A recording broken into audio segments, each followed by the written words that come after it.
ئایا دوو موچە بەیەکەوە دابەش دەکرێت؟ ئەمڕۆ پرس و باس و خواسی موچە لە میدیاکانەوە گەرم بوو.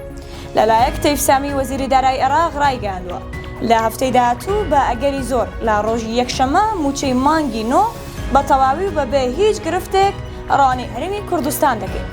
بە گوتەی تەیب سامی وەزیری دارایی عێراق کۆی ڕێکارەکانی ناردنی موچەی مانگی نۆ بە کۆتا گەیشتووە. لە هەفتەی داهاتووش پارەکە خەرج دەکرێت و تەواوی موچەی مانگی نۆی فەرمانبەران و هێزانیەکان دەنێرین. سەبارەت بە موچەی مانگی هەشت وەزیری دارایی عێراق دەڵێت تەواوی موچەی مانگی هەشتم بۆ هەرێمی کوردستان ناردووە، بەڵام وەزارەتی دارایی هەرێمی کوردستان ئەو دەنگۆیانە ڕەت دەکاتەوە و جەخت لەوە دەکاتەوە.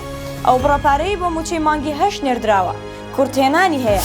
پێویستە تەواوی بڕاپارەکە بنێردرێت و هەرکاگەیش دەست بە دابەشکردنی دەکەین. سەرچاوەیەکیش لە نێو دیوانی ئەنجومەنی وەزیرانی هەرێمی کوردستان ڕایگەیاند ئێمە بەڵێنمان وەرگرتووە تەواوکاری و کورتهێنانی موچەی مانگی هەشت لە هەفتەی داهاتوو بگاتە دەستمان و لەگەڵ گەیشتنی دەست بە دابەشکردنی دەکەین. لە هەفتەی داهاتوو جگە لە تەواوکاری موچەی مانگی هەشت کۆی موچەی مانگی نۆ ڕەوانەی هەرێمی کوردستان دەکرێت. بە پێی زانیاریەکانی پایتەخت میدیا کێشەی هەولێر و بەغدا بۆ پرسی موچەی مانگی هەشت بریتیە لە 243 ملیار دینار. ئەگەر ئەو بڕاپارەیە بنێردرێ ڕاستەوخۆ لەگەڵ موچەی مانگی نۆ بەیەکەوە دابەش دەکرێت.